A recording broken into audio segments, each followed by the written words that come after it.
सर्व पालक बंधू आणि भगिनींना नमस्कार. आपण एकमेकांच्या संपर्कात नेहमीच असतो. वेगवेगळ्या माध्यमातून वेगवेगळ्या कार्यक्रमाच्या निमित्तानं विद्यार्थ्यांच्या प्रगतीसाठी, विद्यार्थ्यांच्या प्रवेशासाठी, त्यांच्या शैक्षणिक प्रगतीसाठी वेगवेगळ्या माध्यमातून आपण एकमेकांना भेटत असतो. विद्यार्थ्यांच्या प्रगतीची माहिती ऑनलाईनच्या माध्यमातून मेसेजेसद्वारे, वेगवेगळ्या व्हॉट्सअप ग्रुप्सद्वारे आम्ही आपल्याला देत असतो. मोबाईल आपल्या जीवनाचा आता अविभाज्य अंग झाला आहे आणि त्याचबरोबर या सगळ्या ऑनलाईन सेवा सुद्धा आपल्या जीवनाचा आता अविभाज्य अंग झालेला आहे. आता हे सगळं करत असताना आपल्याला माहिती आहे की जेव्हा कुठली तंत्रज्ञान येते, कुठली सुविधा येते, त्याचबरोबर त्याच्यामध्ये काही मर्यादाही असतात, त्याच्यामध्ये काही अपप्रवृत्ती असतात, ज्या या सगळ्या माध्यमातून सामान्य नागरिकांची, व्यावसायिकांची, अधिकाऱ्यांची, वेगवेगळ्या संस्थांची फसवणूक करत असतात. आपण या बातम्या समाज माध्यमातून किंवा वर्तमानपत्रातून आपण पाहतो. या सगळ्या बाबतीमध्ये आपल्याला माहिती आहे की रिझर्व्ह बँकेसारख्या मोठमोठ्या संस्था असतील, केंद्र सरकार असेल, राज्य सरकार असेल, अनेक सेवाभावी संस्था असतील, या जागरूकता निर्माण करण्यासाठी प्रयत्न करत असतात. मोठ्या प्रमाणावरती जे ज्येष्ठ नागरिक आहेत, महिला भगिनी आहेत, त्याचबरोबर जे ग्रामीण भागातील नागरिक आहेत, शेतकरी वर्ग आहे, त्याचबरोबर जो कामगार वर्ग आहे, यांची मोठ्या प्रमाणावरती फसवणूक केल्याचा प्रकार आपण नेहमी ऐकत असतो. आणि हे जे भामटे लोक आहेत ते अतिशय शिस्तबद्ध पद्धतीने आधी लोकांचा विश्वास संपादन करून त्यांना आपल्या जाळ्यामध्ये ओढत असतात. याचबरोबर आपण पाहिलेलं आहे की अगदी ज्याला आपण उच्च शिक्षित म्हणतो अशाही लोकांची, अशाही व्यक्तींची किंवा उच्च शिक्षित सेवानिवृत्त कर्मचाऱ्यांची किंवा जे नागरिक एकटे राहतात, जे ज्येष्ठ नागरिक एकटे राहतात, त्यांचे पाल्य, त्यांचे नातेवाईक परदेशात राहतात, अशांना डिजिटल अरेस्टच्या माध्यमातून लुटल्याच्या, फसवल्याच्या आणि त्यांच्याकडून पैसे उकळल्याच्या आपण घटना पाहत असतो. वेगवेगळ्या प्रकारे नोकरीचा आमिष दाखवून किंवा इतर माध्यमातून पण अशी फसवणूक ही सातत्यानं झाल्याच्या घटना समाजामध्ये आपण नेहमी ऐकत असतो, वाचतही असतो. आता अशा फसवणुकीपासून आपल्याला सुरक्षा करायची असेल आणि या फसवणुकीचे नेमके प्रकार काय असतात ते आपण एकदा थोडंसं पाहू. एक तर आर्थिक फसवणूक, ज्याला आपण फायनान्शियल फ्रॉड म्हणतो. त्यामध्ये ईमेल, SMS, अननोन लिंक पाठवून व्यक्तींची माहिती, पासवर्ड, पिन वगैरे घेऊन ती फसवणूक केली जाते. बऱ्याचदा ज्याला आपण फेक SMS म्हणतो किंवा डमी SMS म्हणतो, ज्यांच्याशी आपलं नेहमी काम करते. मग त्या शाळा असतील, शाळेच्या माध्यमातून नेहमी आपल्याला विद्यार्थ्यांच्या सुट्ट्यांच्या बाबतीमध्ये असतील, प्रगतीच्या बाबतीमध्ये असतील, मेसेज येत असतात, क्लासेसच्या माध्यमातून येत असतात. त्याला मिळते जुळते किंवा त्याच प्रकारचे काही मेसेज पाठवून काहीतरी चुकीची माहिती गोळा करण्याचा प्रकार आणि त्याच्यातून काही फसवणूक करण्याचा प्रकार होऊ शकतो.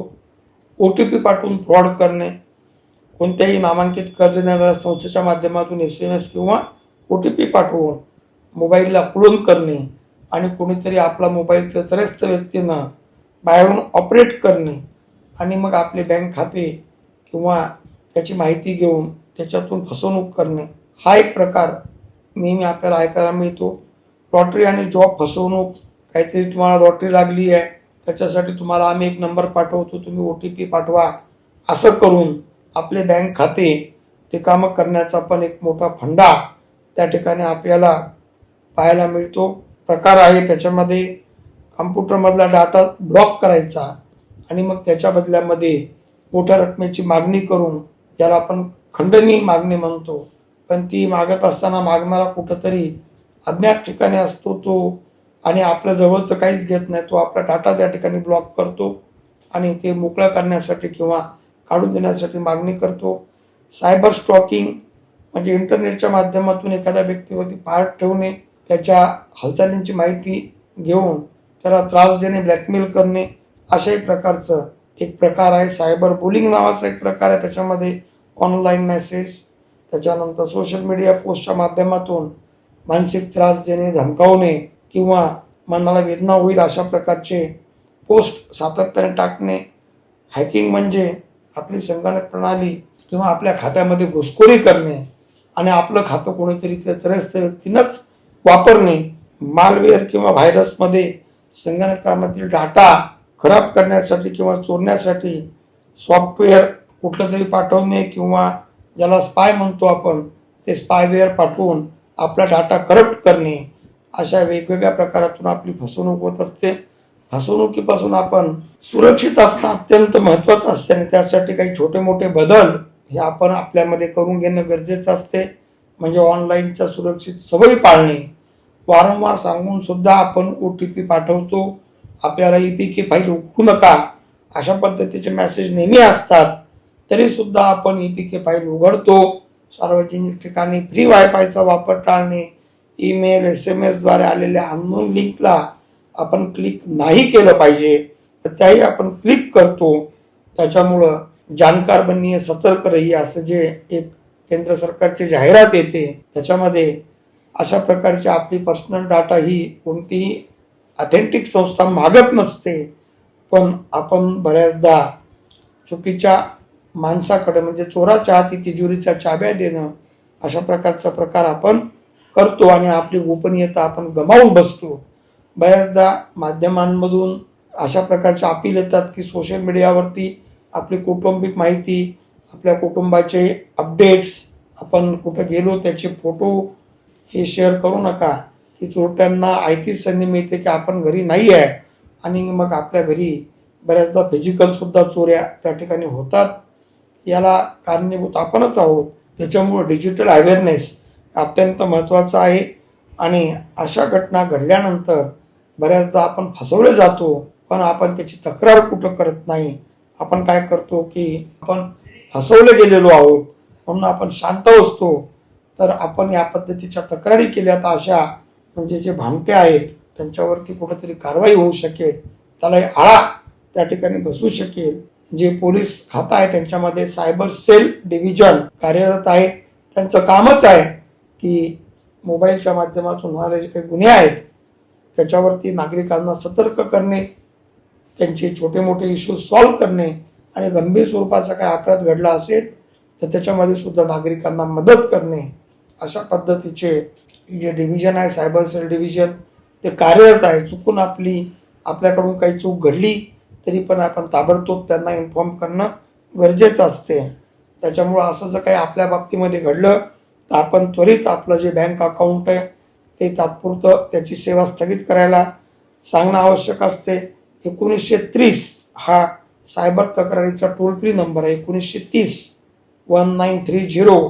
या टोल फ्री नंबरवरती आपण आपल्यासोबत झालेल्या फसवणुकीची तक्रार करावी, जेणेकरून पुढची कारवाई त्या ठिकाणी होऊ शकते. तसेच आपण https:/cybercrime.government.in या वेबसाईटवर देखील या गुन्ह्याची तक्रार आपण करू शकतो. जवळील पोलीस स्टेशन किंवा सायबर सेलला पण या संदर्भामध्ये आपण आपली तक्रार नोंदवू शकतो आणि तक्रारींची दखल घेतली जाते. विशेष म्हणजे बऱ्याचदा आपल्याला असं वाटतं की पोलीस काय करतात, जरी आपण तक्रार दिली तरी काही होणार नाही, पण जेव्हा आपल्याला अनुभव येतो तेव्हाच आपल्याला कळते. बऱ्याचदा अनेक गुन्ह्यांची उकल वर्षानुवर्ष चालते आणि कधीतरी वर्ष 2 वर्षानंतर जेव्हा उकल होते तेव्हा त्याच्यातील जे काही नागरिक त्याला बळी पडलेले आहेत त्यांना त्यांचा मुद्देमाल सरकारकडून परत केला जातो. ही बाब बऱ्याच लोकांना माहिती नसते, त्याच्यामुळं पण आपण त्या संदर्भात तक्रार करत नाही. आम्ही भार्गव करिअर अकॅडमीच्या माध्यमातून आपल्या सर्वांना आवाहन करतो की अशा संदर्भातील फसवणूक झाल्यास त्वरित त्याची तक्रार आपण नोंदवावी. आपण जेवढे सतर्क आणि जागरूक असू तेवढे आपण सुरक्षित असू. त्यामुळं आपल्या सर्वांना आम्ही आवाहन करतो की सतर्क राहा, सुरक्षित राहा. सायबर धोक्यापासून सतर्क आणि जागरूक राहून आपण स्वतःला वाचवू शकतो. धन्यवाद.